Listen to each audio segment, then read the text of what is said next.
Okay, good morning everybody, and welcome to this week's Friday morning Grand Round presentation. I think most of you know I'm Reubenson, and so what I'm going to be talking about today, maybe like one step back and just a bit of background. So on our Friday morning talks, a lot of the time we have always very interesting presentations, but a lot of the time it's unusual cases or unusual presentations of common conditions. And what I'd like to do sometimes when I've got these talks is to kind of take a slightly different approach and to look at a common condition, because by definition they're things that we're going to see more regularly, but they're also the common things. Sometimes our understanding of them changes, sometimes there changes to how patients are investigated and managed, and sometimes thinking around some of these conditions changes. So this is going to be one of those. So it's not going to be kind of a mystery case. There's not going to be any real difficulty for you to know what's going on. And so as you can see from the title slide, there's no real mystery today. We're talking about childhood pneumonia. And as I say, I'm not apologizing for talking about a common thing that many people know about. Hopefully by the end of today, we will have confirmed some of the things you do know, maybe change some of your thinking around the condition, and just kind of provide an update, even if it is something you're fairly familiar with. By way of overview, what we're going to be doing is a very, very basic patient presentation, just to kind of set the scene for what we're talking about. This was a child that was admitted here in the last week or two, and as you'll see from the presentation, a fairly straightforward, not atypical presentation of a common condition.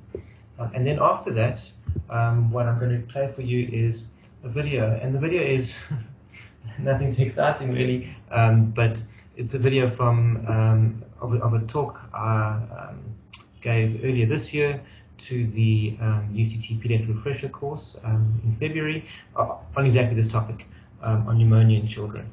And the reason they asked me to speak about that was because, as many of you will be aware, a group of us were responsible for putting together a number of publications last year. It came out in the South African Medical Journal towards about this time last year, where we attempted to update the South African treatment guidelines. And so this really was a brief talk that they asked me to give them there, just around this exact topic and what changes are there and why those changes were made. And then, very much as part of that, I want us to have hopefully fairly interactive, robust discussion around the aspects that are in those guidelines, and things that people may be doing but not quite sure why they're doing it, or things that they think should have been in the guidelines and aren't there, or just to kind of get a feel for how people have felt about the changes that were made, and whether you think we got it right or not. And I'll touch on some of the issues around the guideline preparation process. To start, our patient is a 3.5-year-old little boy, E.T. He presented, as I said, this was now about 2 weeks ago, I think, to the hospital with cough and fever. He had it for the past 3 days. It had got progressively worse, so that his mom now thought it was time to seek care. And associated with this, not really much else in the way of other symptoms, just that he hadn't been eating well for the last few days. He had no other constitutional symptoms apart from the fever. His mom had got some medication from the pharmacy over the counter, and she'd given him those, and they hadn't seemed to help too much. And prior to this, he'd been absolutely fine, no significant past medical or surgical history, and growth and development had been normal. As far as his mom was aware, she was HIV infected. He therefore was considered HIV exposed, and there was no one in their household in the community that they were aware of who had TB or COVID. The family are originally from Cameroon. The little boy E.T. who had been in South Africa his whole life, and no one in the family had had any recent travel. And his immunizations were considered to be up to date. So he presented to this hospital's emergency department at around 3:30 in the morning. His vital signs were recorded and documented by the triage nurse. Respiratory of 32 per minute, heart rate of 143, so tachycardic, tachypneic. He was febrile with a temperature of 38 degrees Celsius. And his room stats are recorded in two separate places, one at 84% and one at 91%. So certainly some element of hypoxia. And based on those things and based on the triage system that our ED is using, he was triaged as yellow, so not urgent, but certainly to be seen as soon as possible. At that point, when the vitals were measured, he was given paracetamol, presumably for the fever, and prednisone by the triage nurse. And we'll come back to that. I'm not exactly sure the reasoning behind the prednisone. But the notes from the triage nurse don't seem to include a particular diagnosis. So exactly what her reasoning for that is, I'm not entirely sure. Shortly after that, E.T. was seen by the emergency department doctor, who took a brief history, essentially confirming the acute history of cough, finding signs of moderate respiratory distress and bilateral crackles and auscultation of the chest. Based on the vital signs and the clinical findings, was started on oxygen, intravenous access was obtained, and E.T. was referred to Ward 17 for admission. The notes then continue in Ward 17 about an hour, just under an hour later, so not too long thereafterwards. He was seen in Ward 17. Interestingly, and I'll kind of touch on this kind of as a peripheral issue, but an important one. He was, prior to going to Ward 17, his mom was required to pay 385 Rand, and there's a receipt for that at 4:10 in the morning. So in that hour, his mom paid the money, and then he went to Ward 17, presumably waited there for a little while, and then was seen by the intern on for the night. In Ward 17, not all that much different. His vital signs were measured again, and they were essentially similar to what was found in the emergency department. But in addition, he had a blood sugar measured, which was normal. He was examined by the intern just after 5 o'clock in the morning, and by the registrar an hour and a half or so after that. And again, their findings were largely similar to what the triage nurse and the emergency department doctors had found. His anthropometry was noted to be normal. The assessment was pneumonia, which seems perfectly reasonable. Blood tests for a full blood count, C-reactive protein and blood culture were collected. He was started on amoxicillin and clavulanate, and the paracetamol was continued, and the chest X-ray was requested. Not too long after that, so now about 8 o'clock in the morning, on the post-intake round, he was seen by a consultant.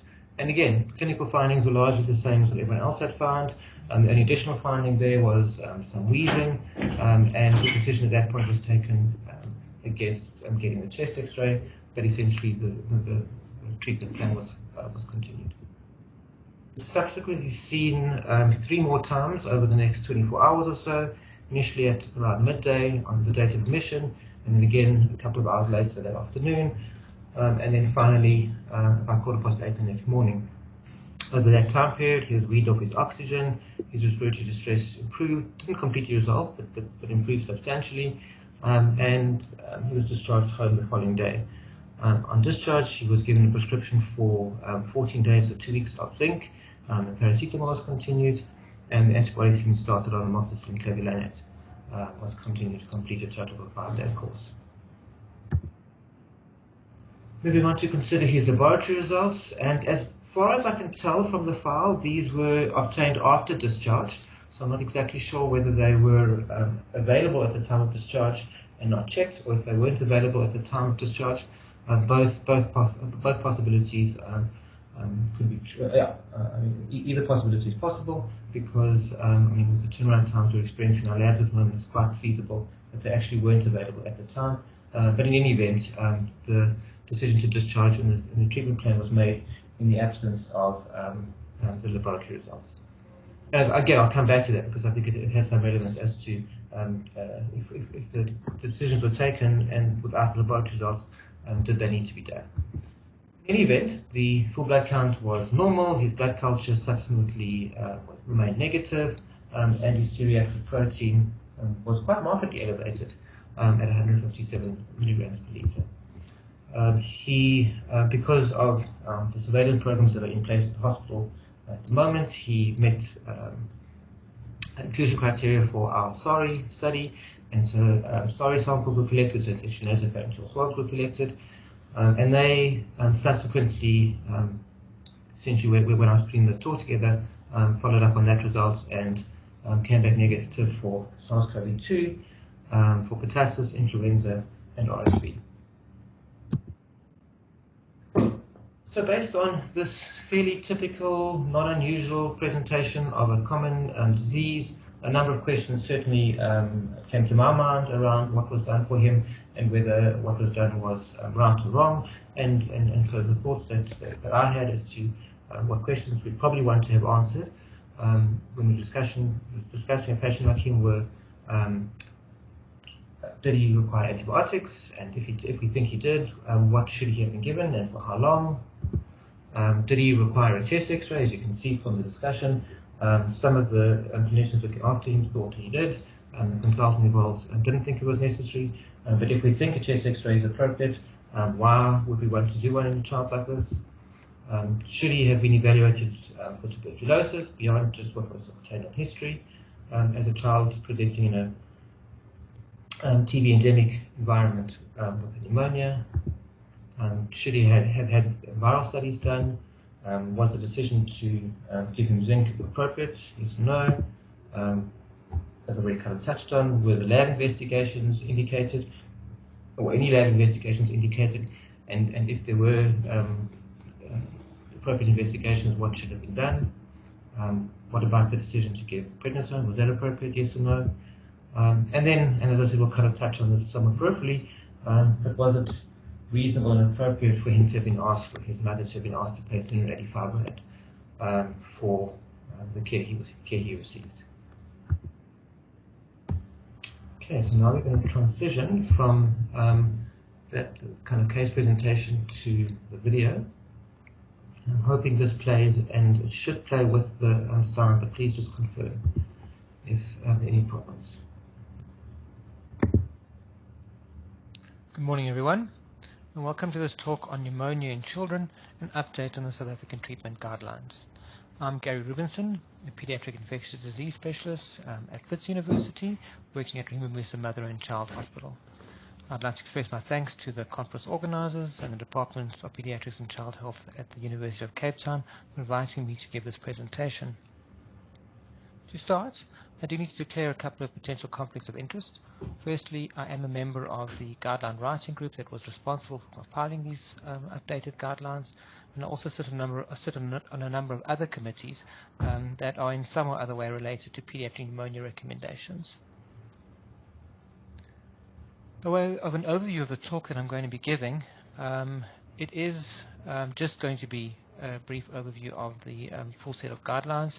If you are interested in a more comprehensive discussion of it, the South African Pediatric Association held a webinar last year where they covered the guidelines in a fair amount of detail. That presentation is available on YouTube at the link you can see on your screen at the moment. In addition, you can scan that QR code and it'll take you directly to the YouTube video.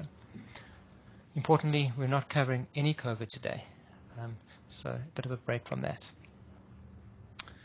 The guidelines themselves were published in 4 separate parts, looking firstly at the epidemiology and etiology, then diagnosis, management, and finally prevention. And each of those are freely accessible. If you are interested in the full text of those articles, again, the QR codes on the screen at the moment will take you directly to each of those publications. For our purposes today, I really am going to kind of just focus on each of those 4 components, but nowhere in as much detail either as the previous webinar or as the full text of those papers.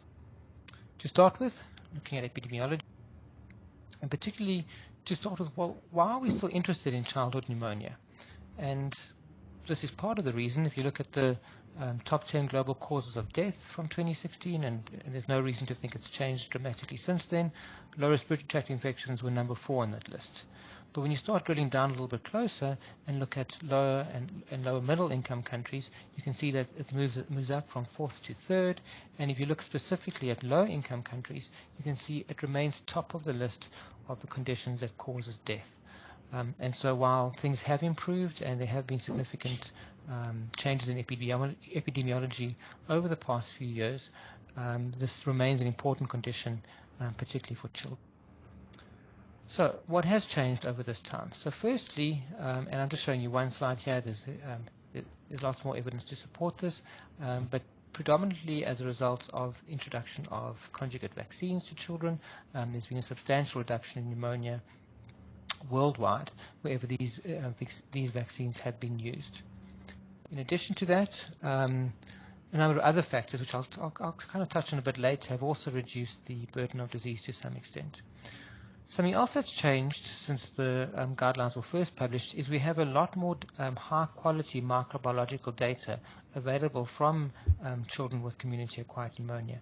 And these, to a large extent, come from multinational pneumonia etiology studies collected from children presenting with pneumonia around the world, some of which have been highlighted on that slide you can see now, and certainly South Africa has contributed to those. And Cape Town themselves, particularly through the Darkenstein study, have also helped us better understand the viral and bacterial causes of pneumonia in children. So what specifically has changed over the last few years? Well, as I mentioned, related to introduction of conjugate vaccines, both Streptococcus pneumonia and Haemophilus influenza type B are substantially less important causes of pneumonia in children than they were in the past. But what's also been noticed, and this is an important point which we'll come back to again later when we're speaking to recommended changes, recommended empiric therapy, which has changed from previous guidelines, is that while these conditions themselves have probably not substantially increased, both Staph aureus and non-typal Haemophilus influenzae now account for a relatively greater proportion of childhood pneumonia cases than they would have in the past. And as I said, largely because the other big causes, pneumococcus and Haemophilus influenza type B, are now less common. And one of the consequences of that is that you would therefore predict a decline in amoxicillin susceptibility amongst the isolates to causing bacterial pneumonia in children, both because Staph aureus is almost universally non-susceptible to amoxicillin, and Haemophilus influenzae, a substantial proportion, which will vary geographically, produce beta-lactamases, and so therefore also less likely to be amoxicillin susceptible. There have been increases in nosocomial pneumonia over the last number of years, and while this is an important condition, it's not one we're going to be covering in this talk today. There's been a substantial decline in HIV-associated pneumonia for a number of reasons. These include improved prevention of mother-to-child transmission, even when young babies and infants are HIV infected, improvements in early infant diagnosis allow them to be identified earlier, initiate an antiretroviral therapy, and not progress to the same extent with respect to immune suppression than would have been the case in the past. What's also changed is that there's been greater recognition of the role that viruses play, and that tuberculosis quite commonly presents acutely, so as an acute pneumonia. Exactly what the relationships are between the viruses and bacteria remains somewhat of an area of interest, and again I'll come back to that point towards the end of this discussion. And also what we're learning about is that the kind of outdated idea that a single pathogen was predominantly responsible for disease in any one particular child's pneumonia is now accepted to be an oversimplification, in that in many situations more than one and often more than 2 or 3 potential pathogens can be identified depending on what diagnostics are used. And therefore trying to understand the relative roles each of those play. Are they significant isolates at all, or are they working together in some way to try and to essentially result in the clinical presentation is something else we need to keep in mind. Moving on from epidemiology to diagnosis. Something else that's changed in the last few years are the WHO criteria regarding what constitutes childhood pneumonia, and this is probably familiar to most of you, but is certainly part of the guidelines. And children presenting with cough and no other signs of pneumonia or severe pneumonia, starting at the bottom of this table here, would be labeled as having no pneumonia. Children who are either older than 2 months of age or have lower chest indrawing with tachypnea would be classified as having pneumonia, and the rest. So many of the patients, if not most of the patients that present to hospital, are anyone below 2 months of age, with cough and fast breathing, or any one of the danger signs, or hypoxia in room air, or signs of severe respiratory stress as defined by grunting or very severe indrawing, will all now be classified as having severe pneumonia. Moving on, and to consider the role of chest x-ray in the diagnosis of pneumonia, an important understanding is that by and large, chest x-ray is not appropriate in most outpatients, or most children who are presenting with pneumonia who are not requiring hospital admission. It's not necessary, it's a clinical diagnosis, and in the absence of a need to investigate for tuberculosis or for other complications, it should not be routinely performed in outpatients, and therefore should be largely reserved for inpatients. And in my view, not necessarily even every single inpatient is likely to have benefit from chest x-ray being performed. Another question that commonly comes up is, when should follow-up chest x-rays be done? And the truth is, these are now considered to be seldom warranted. Times when you might want to consider performing a chest x-ray are to document resolution of a lobar pneumonia, particularly if there's any concern about a foreign body as a predisposing factor in the causation of that lobar pneumonia, around pneumonia, or in patients who are not improving as you would expect them to, or worsen while in hospital. Those would be reasonable indications to consider a chest x-ray. This is the table taken from one of those papers, from the paper on diagnosis, essentially summarizing what I've just said, where you would consider performing a chest x-ray in children admitted with severe pneumonia, suspected tuberculosis, suspected foreign body, if it's unresponsive to standard therapy, or and this doesn't directly relate to the child with presenting with cough and fast breathing, but certainly in some situations where children will present with a fever of unknown origin, and certainly a substantial proportion of those will have radiographic pneumonia, and the way to detect that would be with a chest x-ray. Moving on to consider the role of chest sonar. This is a modality whose use is slowly increasing. It remains fairly limited in its use in many settings. It has the advantage of avoiding radiation exposure. It's relatively cheap in that once the equipment has been purchased, each individual study doesn't add substantially to the cost, but it is very, very much operator dependent. You need to know how to use a sonar, you need to know how to interpret your findings, and there remains fairly substantial inter- and intra-observer variability with respect to chest ultrasonography.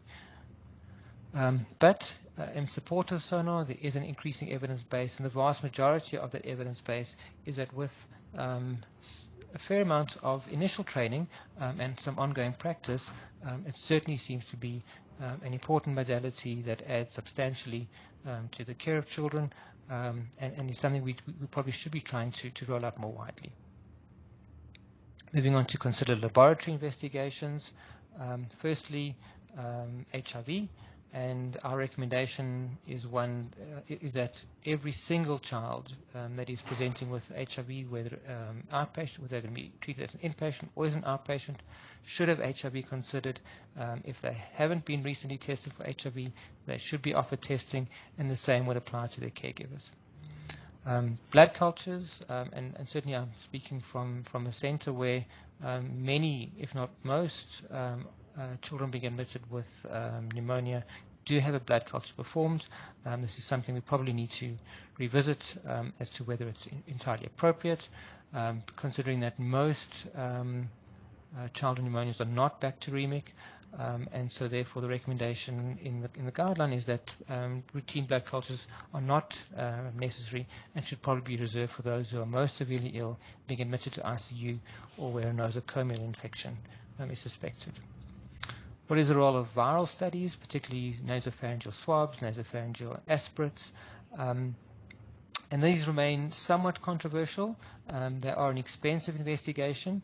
Even when they are performed, how they're interpreted needs to be done quite cautiously. And what I'm getting at there is that, as I touched on one of the earlier slides, is it's not unusual for 2, 3, 4, 5, 6 pathogens to be detectable in a particular patient, and so just detecting a pathogen does not necessarily imply that it's the cause of that child's condition. And this is borne out even more where you look at studies that have included control patients who are having upper respiratory viral sampling performed.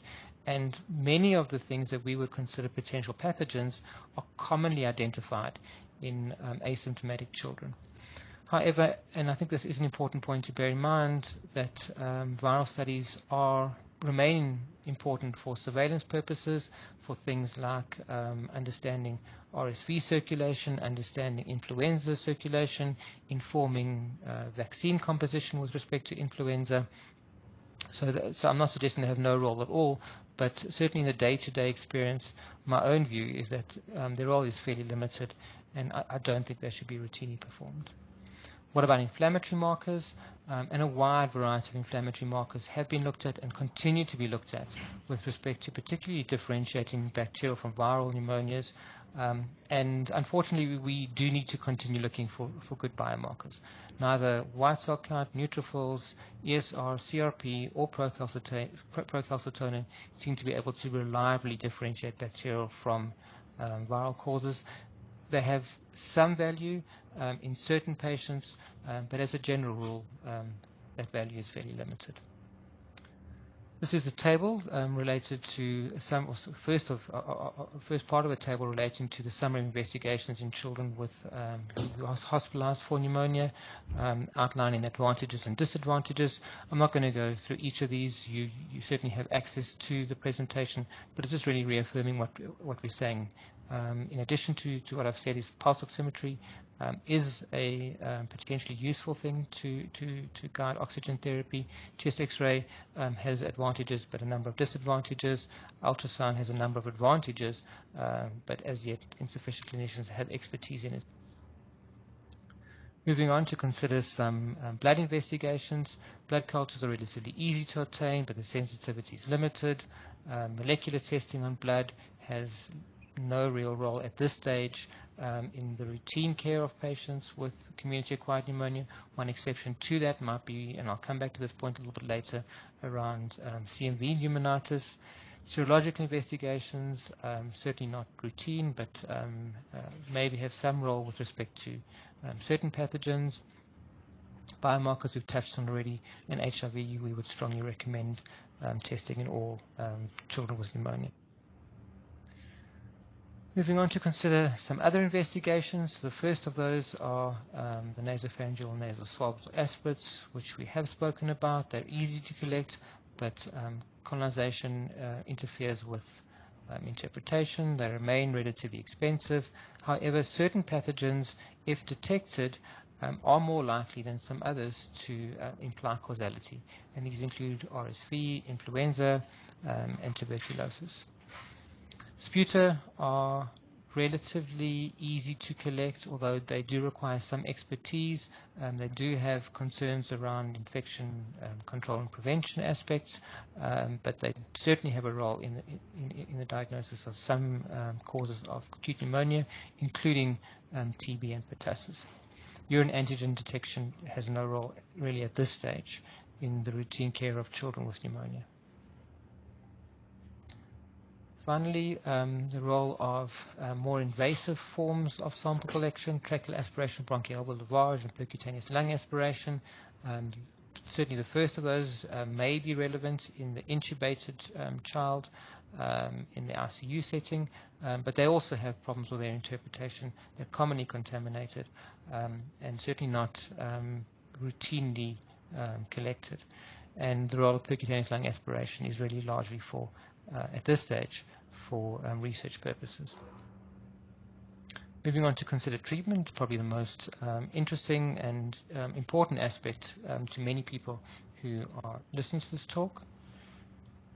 So firstly, coming back to the decision around, or just kind of give people an overview of in general what the approach would be, is children under 2 months of age are all considered to have severe pneumonia and so therefore warrant inpatient care. Children above 2 months of age, If they have no fast breathing, they can be managed at home with follow-up if symptoms worsen or they fail to resolve. But if children have fast breathing and or chest indrawing, that is sufficient, as you'll recall from the WHO criteria, to diagnose pneumonia. But in the absence of any danger signs or any signs of severe pneumonia or severe disease, they can be managed at home with oral amoxicillin initially, but close follow-up is recommended. Children who do meet the case definition for severe pneumonia, severe disease, should receive their first dose of antibiotic prior to referral and then be referred to a facility where they can receive ongoing care. At those facilities, so certainly, for example, our hospitals, we need to decide which of those children need to be admitted. Again, this is a table taken from the part 3 of the publication, outlining indications for hospital admission, and essentially pretty much saying what we already said, is all children under 2 months of age, those above 2 months of age who have any signs of severe disease, or stridor, or hypoxia, or are malnourished, should be admitted to hospital. And in addition to those that are HIV infected, immune compromised, or malnourished with lower chest indrawing, so less severe signs of disease, should probably be best admitted. And obviously, it's not only the medical considerations, but if the child's home circumstances don't allow for appropriate care, it's entirely reasonable to admit a child like that. Moving on to consider antibiotic therapy. So firstly, the child under a month of age, and this essentially mirrors the general guidelines that many of you will be familiar with respect to treating late onset neonatal sepsis or suspected neonatal sepsis. And first-line therapy would be with ampicillin or penicillin with an aminoglycoside, usually gentamicin. In our setting at the moment, and for potentially the foreseeable future, penicillin remains in short supply, and so by and large these sorts of patients will be given ampicillin and gentamicin. If they have a poor response, then a third-generation cephalosporin is appropriate. And if cultures are negative and the child is improving clinically and taking well orally, we recommend a fairly rapid transition from parenteral to oral therapy, and in this setting to oral amoxicillin clavulanate, making up a total antibiotic duration of 5 days. If the cultures that are done are positive, then their results can obviously be used to inform susceptibility. Those results and their susceptibility pattern can be used to inform ongoing therapy, whether it's parenteral or oral. Moving on to consider the larger group of patients, those above 1 month of age. Or certainly above 2 months of age, we can reasonably consider outpatient therapy for them. And initially outpatient therapy, because most of those studies that I mentioned suggesting that Staph aureus and non-tubercle Haemophilus were performed in hospitalized patients. Our understanding of epidemiology for outpatients hasn't really changed all that much, and so therefore we continue to recommend amoxicillin. It's high-dose amoxicillin, so it will cover penicillin non-susceptible pneumococci in the lungs, but importantly, it can be given as a 12-hourly rather than as an 8-hourly dose. Total duration there is 5 days. If there is a poor response, then comoxicillin or amoxicillin clavulanate becomes reasonable. Again, high dose, 45 milligrams per kilogram per dose, but it can be dosed 12-hourly.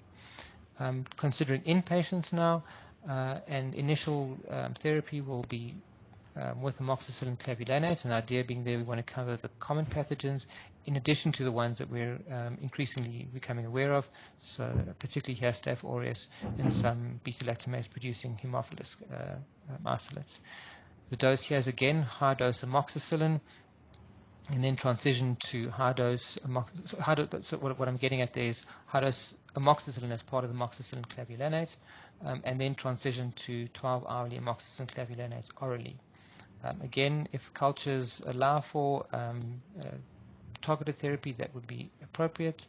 Step down as soon as the child is clinically stable. For susceptible Staph aureus, our options would be flucloxacillin as first-line therapy there, and that requires a substantially longer duration of therapy.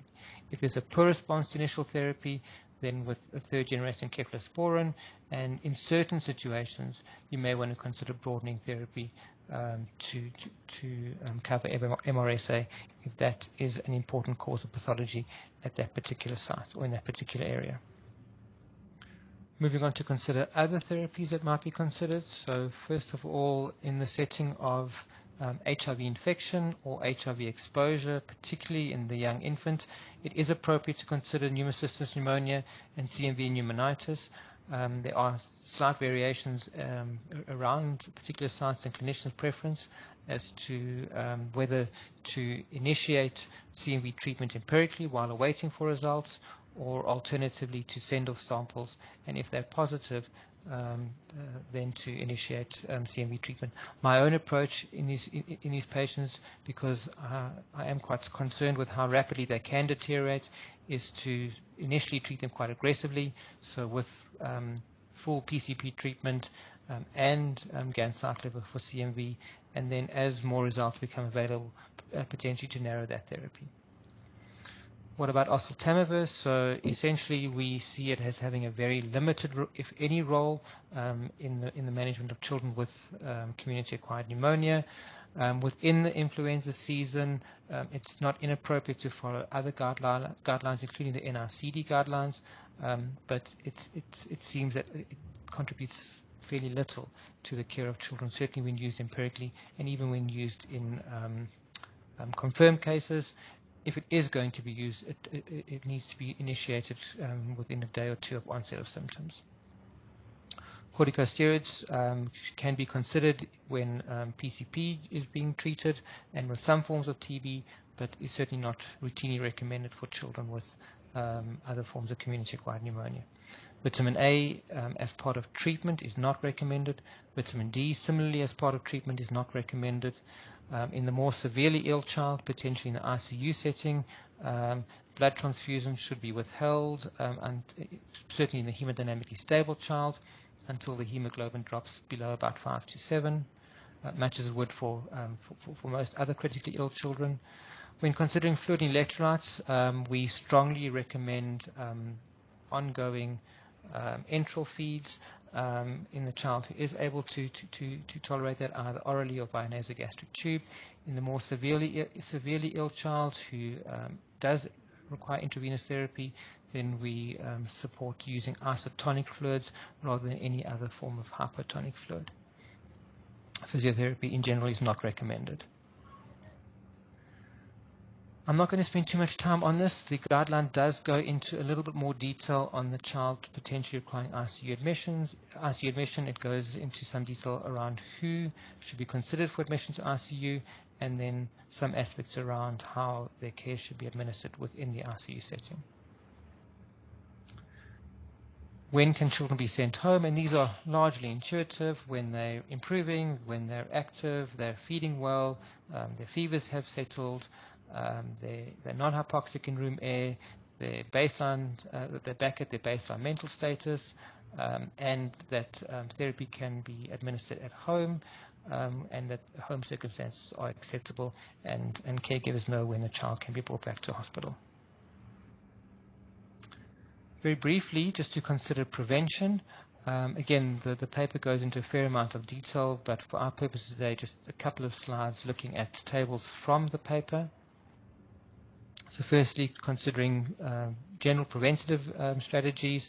So malnourished children are at high risk for severe pneumonia, so we want to try and reverse malnutrition, preferably prevent it, and certainly breastfeeding is protective in that regard. Routine vitamin A supplementation is important in reducing childhood pneumonia. Giving vitamin D to vitamin D deficient children seems to be beneficial. Similarly, zinc may have benefits with respect to reducing risk of pneumonia, and considering more broadly the child's home environment around reducing exposure to passive smoke, indoor fuel exposure, and appropriate infection control measures and physical distancing, including now around COVID, but also more broadly. Specific preventative strategies largely revolve around immunization. I'm not going to go through each of those. If there are questions, we can potentially take those in the question time. Antiretroviral therapy for HIV-infected children has substantially reduced their risk of pneumonia and death. In the right setting, we must consider PCP, TB, CMV, and potentially in a small group of children, RSV preventative measures. Finally, and potentially this is maybe one of the more interesting parts of this discussion, well, where are there still areas of uncertainty? And I must say these are areas that I've identified, but I suspect there may be others that are of interest to some of you, and we can hopefully take those up a little bit later in the Q&A session. So what remaining questions are there? So what is the precise role of viral testing? I have touched on this a little bit earlier.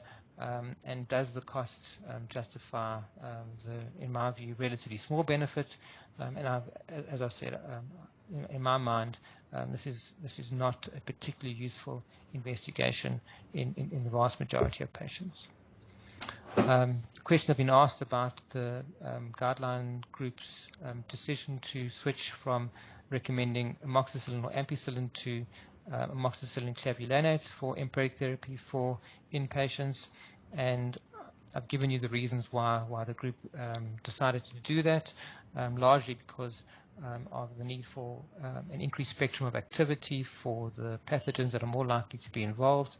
But we do need to understand that what's recommended here has not been well studied in this population, has not as yet in the modern setting been shown to be superior to amoxicillin or ampicillin, and does raise concerns around appropriate antimicrobial stewardship. And so while I think it is appropriate what has been recommended, I do accept that there are counter-arguments particularly from a stewardship point of view. What about appropriate amoxicillin clavulanic formulations? So the guidelines recommend high-dose amoxicillin, and depending on the formulations that are available, it then becomes challenging to not give too much clavulanate, which is responsible for many of the side effects from the medication. There are formulations that are available with appropriate ratios of amoxicillin to clavulanate, but they're not necessarily the ones we have access to in all of our hospital settings. This is an issue that has been recognized, and certainly the tenders that are out at the moment for provincial facilities specifically relate to hopefully companies tendering with formulations that have a higher ratio of amoxicillin to clavulanate. How do we deal with conflicting guidelines? So ours is one of but many guidelines, and there will inevitably areas where they come into conflict with each other, and this is to some extent unavoidable. Certainly it's relevant to identify these conflicts, to try and understand where the different groups are coming from with respect to what they're recommending, and to become comfortable with what you're doing for your patients. No guideline is perfect. They remain recommendations that can be deviated from if there are good reasons, either because of the local setting or because of that individual patient. This is one I know we certainly struggle with at the bedside on an almost daily basis with respect to differentiating bronchiolitis from pneumonia. The guidelines make it sound very simple and straightforward, right, what bronchiolitis looks like compared to what pneumonia looks like, but many of our patients don't seem to fall exactly into one or other category. My own approach is that outside of typical cases of bronchiolitis, if there's any doubt and a child is more than mildly ill, so if they're hypoxic or requiring more aggressive forms of non-invasive ventilatory support, I would certainly err on the side of giving antibiotics to children that present with some sort of crossover syndrome or even predominantly features of bronchiolitis, but when they're more than just moderately ill. And then who to investigate for TB. So certainly within the guidelines, we recommend that everyone with severe pneumonia be investigated for TB, because somewhere in the region of 10% of those children we now know may well have active TB. But these are a huge group of children, and certainly investigating all of them does put some strain on resources, does have some infection control issues, and maybe something that individual institutions may need to talk about. But certainly the threshold for investigating for TB should be very, very low. So in the presence of any growth faltering, any malnutrition, any potential TB contacts, any failure to rapidly improve with standard therapy, we should absolutely have a low threshold for investigating for tuberculosis. That brings me close to the end of the talk. So firstly, or lastly, I'd just like to once again acknowledge the conference organizers and the clinicians at UCT for inviting me to give this talk, and also acknowledge all the other members of the writing group whose work I'm presenting here. And then finally, if the IT allows for it, we will happily take questions, and I'm interested to hear your thoughts on the guidelines, areas where you think we got it right, and potentially areas where you think we may not, and then may need to revise it in future editions. Thank you everyone for listening to the talk.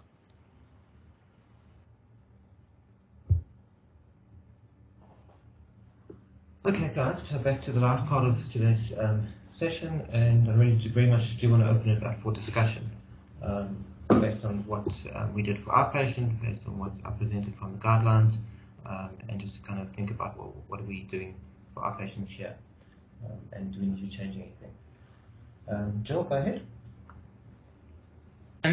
Thanks, Gary, for a really excellent talk. Yeah, Lush was actually just asking me, the dose of gentamicin for children under a month. If you look at lexicon for infants, it says 5 milligrams. And then older kids, they say 5 to 7.5. Is there a reason that they pushed it up to 7.5? Is that for antibiotic resistance, and is it safe?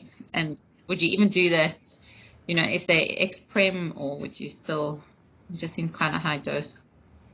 You mean for the infants under 1 month of age? Yeah. I'm trying to, I don't think we actually specifically looked into 5 versus 7.5 kilograms in the setting of community-acquired infant pneumonia. My own view is that both doses are probably reasonable. Gentamicin toxicity is, despite what people commonly say and impressions of that people have around the toxicity is actually relatively uncommon in the setting of pediatrics, and then it extends into neonates. So I don't know that it's, and there's not necessarily any reason to think that resistance has changed that much, and therefore that all that higher doses are necessarily going to overcome resistance. But from an effectiveness point of view, as you know, what we're looking at here is a concentration-dependent killing effect. So the higher doses, at least in theory, should be more effective. So yeah, I don't have a definite preference one or the other between 5 and 7.5. I think both doses are effective and both doses are safe. So it's kind of a non-answer to your question, but I think. A question I often get asked on post-intake is, this baby has got diarrhea, so we don't want to give Augmentin. What would you say about that? So it speaks to really the clavulanate. So as you know, the clavulanate is far more likely to cause diarrhea than the amoxicillin component, and the diarrhea itself is to some extent related to the dose. So that's why we're kind of touching on that aspect during the course of the talk. We don't want to go above 15 milligrams per kilogram of the clavulanate, because diarrhea is much more common in that sort of dose range. But to do that, you need to know the preparation of Augmentin or amoxicillin that you're giving, and make sure that you're giving adequate amounts of amoxicillin and not too much of the clavulanate. And that's we don't always have the preparations we want, but going forward, at least from our hospital based on the tenders, we think that we're more likely to have the actual appropriate formulations. With respect to gentamicin, with respect to should you avoid co-amoxiclav because the child already has diarrhea, I don't think it's necessarily appropriate to do so. Is the diarrhea going to get worse because of the clavulanate? I'm not convinced that it's going to. I suspect it will be much the same, and provided you're paying reasonable attention to fluid and electrolytes, hydration status, I think it's perfectly reasonable to be giving clavulanate to a child who's got, I don't think you're talking about kind of severe diarrhea, but in the absence of non-dehydrating diarrhea, I don't have an actual problem giving clavulanic. Right. And intravenous versus oral in terms of side effects. My understanding, it doesn't make any difference, but am I wrong? You mean around the clavulanic? Yeah. Yeah, I agree. I don't think it's related to the route of administration at all, no. Okay, thanks. Julie? Thanks, Gary. Yeah, can I start with the question relating to the IV versus oral? I think often we think, okay, this kid looks a little sicker, so we'll give the Augmentin IV rather than orally. Assuming they're taking orally, is the absorption just as good? Yes, absorption is good, and they have been compared in reasonably sick kids head-to-head, and outcomes are the same. So, provided the patient is taking other things orally, and you're going to check that he doesn't vomit up the medication, there should be very few kids who get treated intravenously, and even those that are, they can be pretty rapidly switched from IV to oral as soon as they start improving. Okay, thank you. Another one, okay, this seems like probably a very silly question, but we always admit the now known as probable, or whatever, the neonatal sepsis. PSBIs, yeah. PSBIs, yeah. So I think sometimes the regs are thinking, well, if there's obvious chest signs in a neonate, which there aren't often, but if there are crackles and whatever, then it's just a pneumonia. Should they still do the full septic workup with the LP and everything? And I'm just thinking, when you can see it's obviously a pneumonia, I'm still inclined to say they should do the full workup, because if they're going to give antibiotics, they have to exclude a meningitis. Is that correct? Short answer is yes. For me, the question isn't, is it obviously pneumonia? The question is, does this child definitely not have meningitis? And I think we can all acknowledge that making that decision in a very young infant, certainly under 30 days of age, and by most guidelines under 60 to 90 days of age, is by and large in a sick child not possible. And so therefore, the approach to that really hasn't changed in the last few years, is that prior to administering antibiotics to a child under 1 month, and I would say most children under 60 days of age, provided it's safe to do so, lumbar puncture, urine culture, and blood culture should be considered routine. Okay, and as I say, it's not because whether there's signs in their chest or not, to me, isn't the point. The point is we know that the risk of meningitis in those patients is substantially higher regardless of what else is going on, and our clinical ability to differentiate meningitis from the absence of meningitis, lack sensitivity, and the non-CSF laboratory investigations are not sufficiently sensitive enough also to exclude meningitis. And if you don't collect the CSF prior to initiating antibiotics, it's much more difficult to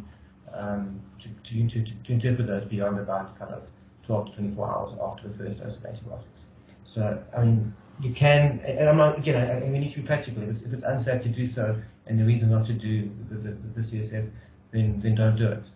But just know that you're potentially creating problems around how you manage that child going forward, around what antibiotics to give and how long to give them for. The only exception to that is really for early onset sepsis, where in the first 48 to 72 hours of life, meningitis is incredibly uncommon, and so it's reasonable in that sort of setting not to do the CSF. But anything beyond that, there's kind of consensus around the world that prior to giving antibiotics, CSF, blood, and urine should be collected as soon as provided it's safe to do so, and it's not going to unnecessarily delay administration of antibiotics. Okay, thank you. And I'm sorry, Willie, I have one more, because I see Willie's hands up. The azithromycin, okay, obviously everyone is just throwing it around with COVID, but unrelated to that, when we're thinking of mycoplasma, maybe I've missed it, but I saw it in private, and you'll hear about kids at school who've been diagnosed with mycoplasma, and I'm sure it's given a lot. I don't know whether it's tested for a lot or just they give azithro, but I never see us actually looking for it. I don't see us treating for suspected mycoplasma. Why not? I mean, a student actually asked me that, and I thought it was when we have a patient not settling, we will look first for TB rather, but I haven't seen us often diagnosing or treating mycoplasma. Okay, it's a good question, and it's probably a whole talk in and of itself. The short answer is it's mycoplasma, and to some extent in younger kids, chlamydia fila, can cause community-acquired pneumonia. Interestingly, and they have done some of these studies, is that in those sort of settings, even when they're not particularly ill, they've randomized kids to get, so this was confirmed mycoplasma pneumonia, to get antibiotics or not get antibiotics. And the antibiotics seem, in that sort of setting, not to change outcomes at all. So what I'm really getting at is, even if we're missing a fair amount, certainly in our older outpatients with pneumonia, who we're not treating with macrolide, they're probably going to get better just fine with or without the antibiotic. With respect to more severe manifestations, particularly chlamydia in the young kid, it is a potential cause, and I think there are certain times where we probably don't consider it early enough. One of the problems is around access to diagnostics with reasonable turnaround times, and by the time you think of it and you test for it, and serology is largely unhelpful for these conditions, your patient's either already better or you've decided to give the treatment and they've either responded to it or not. So it is a kind of difficult one to answer, because I think both sides of the argument have merit. Is that we probably should be looking for it more often than we do and treating more often than we do. But on the other side of it, they're relatively rare, they're relatively benign, and there's quite a lot of overtreatment that takes place in some settings. Thanks. Just a quick one. Yeah, Gary, because I noticed at the beginning of the presentation, a dose of steroid was given by the sister. Can you just maybe explore very briefly? Yeah. I mean, why was that? What is that a standard practice? I have absolutely no idea. When I was going through the child's file, I saw it there, and I looked at it and thought, what on earth was that given for? Why was it given? Yeah. And I don't have an answer to that question. Okay. Because it's often when kids get referred to us from private, they've been given a dose of Celestone, and I just don't know where that came from. No, I also don't. I mean, I think, again, and maybe a broader topic for discussion on another day, but there is emerging evidence, so for example, things like adults with severe pharyngitis. There seems to be, not that it's yet recommended, but there seems to be some, at least quite substantial symptomatic relief with giving a dose of steroids in that sort of setting, more so than antibiotics. So I think you might see some change in recommendations around those in the future. So for example, in upper respiratory tract infections, but I don't think that's what was done here. I don't have an explanation why it was given. And it's possible that they just wrote down something and didn't actually do it, but certainly in the file it says that prednisone was given before being seen by the doctor at all. I don't understand why. And I'll come into that in the last couple of slides now. Yeah, Jill? Sorry, it's just a question about chlamydia and pneumonia in the neonates. So I know Unit 2 had a patient on Monday who had conjunctivitis and a pneumonia, and then they sent off serology to NICD. How can we look for chlamydia in a neonate, and what is the best investigation? I know ideally we should be doing PCR, but I don't know if we've got it. I know serology is probably not very useful at all, but I might be wrong. What do you? Yeah, just wanted to see what you say. Yeah, I largely agree with you. I haven't actually checked with our labs as to if anything's changed around diagnostics, but serology is available, and by and large it's unhelpful because it typically doesn't answer the question you're asking, and even if it were to, it's going to take too long to get an answer. And to some extent the same is true with molecular testing. I think it is available, but it's through NICD, not NHLS. It's not part of routine diagnostics, and I wouldn't even know how long it takes to come back. So in essence, if you think there's a reasonable likelihood of chlamydia, then probably best to treat empirically. But it is probably something we need to look at and check with our labs as to what diagnostics they're currently offering around chlamydia. It can be done on certain swabs, but I'm not exactly sure what they're offering right now. I'm not seeing any hands. We are just past 9 o'clock, so I'm just going to very briefly just take you back to the questions I had. So around antibiotics, radiology, TB workup, viral studies, etc. So in our particular patient who on antibiotics, I think there's sufficient reason to have given this child antibiotics. He kind of falls somewhere between the inpatient and outpatient, so I think if amoxicillin had been used, it probably would have been reasonable. But if we are following the guidelines, amoxicillin clavulanate would have been what was recommended, and that's what he got, and I think that was absolutely fair and appropriate. Did he need a chest X-ray? At least if you're following the guidelines, the answer to that would be no, but the other guidelines that would say something else. Around should he have had a TB workup when he didn't have, and again I think you can argue that in both ways. I think the decision not to do a TB workup in him was reasonable because he didn't really have a lot in support of it, but I certainly would be understanding if someone decided that community-acquired pneumonia in a 3-year-old child in South Africa, and there's sufficient reason to think about TB. I think that's not inappropriate. Around viral studies as part of routine diagnostics, I hope I've convinced you that it's probably not indicated. The studies he had done were not part of not essentially for diagnostic reasons, but for surveillance purposes, and I think that is a separate discussion. So the fact that they were done, I think, is appropriate, and certainly while we're not really talking about COVID today, I think COVID studies in a child like this are perfectly reasonable. Should he have been given zinc? And we actually didn't touch on this in the guideline process, and it's not one I've really got time to go into now, but it's certainly if you're following the guidelines, the answer to that would be no. There is some evidence to support the use of zinc in the setting of acute community-acquired pneumonia, particularly in the malnourished child, but by and large, the evidence is not yet strong enough for that to be recommended. And again, I'm not entirely sure why the zinc was given to this child. It wasn't something he was getting in hospital. It was added on to his prescription just before he went home.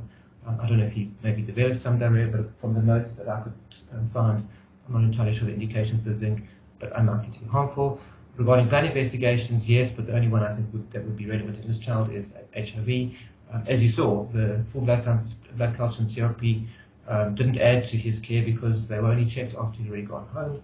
Around the prednisone, as Willie highlighted, I had no idea why it would have been given. And again, we don't really have time to have this discussion now. But should he, as a child under 6 with an acute, fairly serious problem presenting at 3 o'clock in the morning, have had to pay for his care, I absolutely think he should not have. But that's, as I say, a broader discussion we can't really get into right now, I suppose. Yes, Willie? Has your hand up? Sorry, just a very last one.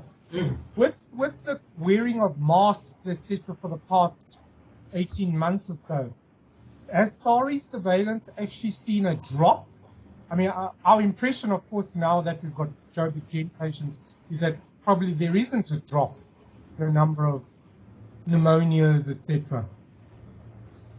Okay, so I mean, I think you're really asking 2 questions there. Have we seen a decline in childhood pneumonia, and have we seen a change in the pattern of pathogens causing it? So with respect to the first one, I don't think SARI can answer that, just for lots of different reasons. Because over the time that you're asking about, they've had staffing issues, they've had staff who've been away with COVID and with having to go into quarantine. So their ability to detect cases has certainly changed over the course of the last year and a half. So I don't think that the denominator from the SARI studies is going to help answer that question. But we have other reasons to think that during the lockdown, childhood pneumonia dropped dramatically, and thereafter, again, the mask wearing may have had an influence on it, as all the other things, as closing schools and closing other areas where they may come into contact, where transmission may take place, and the mask wearing has dramatically changed the specific pathogen dynamics. So it's had obvious impacts on COVID circulation, but last year there was essentially, to all intents and purposes, was no influenza season in either the northern nor the southern hemisphere for those reasons. And we've seen pretty much the same thing now. It's a little bit early in winter to say we're not going to have an influenza season, but from what we've seen so far, there have been kind of sporadic isolates of influenza. I think SARI and the other ILR surveillance programs around the country so far this year have detected, I think, less than 10 confirmed cases of influenza. One of them, interestingly, at this hospital, but by now you'd be seeing hundreds. So I think we may again have no influenza season this year, or we may have a delayed influenza season that might present kind of manifest later in the year. Regarding RSV, we almost had no RSV for the majority of last year. There was occasional cases detected, and then there was what looked to the clinicians like quite a substantial RSV season really late in the year, kind of November, December. The SORI studies didn't actually bear that out. So why that was different to what we thought we were seeing, and it wasn't just us, but other countries too, we don't know. And regarding RSV this year, so typically RSV circulates in Gauteng kind of from February to May, and we did see some, but it didn't cross the kind of seasonal threshold. So as far as in our CDO concerned, we didn't have an RSV season, although it certainly did go up close to the threshold. But we haven't had RSV for the last few weeks as far as I've seen. So, I mean, yeah, it's a complicated question to answer. There was certainly a drop in childhood pneumonia admissions during lockdown. There's certainly substantial changes in the pathogens causing it. And exactly what contributed to that, there are lots of factors. So the distancing and hygiene and masks and lockdown, all of those will impact on pathogen transmission. Okay, so we are over time. I'm not seeing any other hands, so thanks to everyone for the questions and interaction. And you can see now the billboard has changed, hopefully to less heavy topics. And for those people who are off this weekend, go out into the open with good ventilation and have some fun in the cold weather. Thanks again, everybody, and the recording, as usual, will be available probably sometime later today in the usual places. Thank you. Thank you, Gary.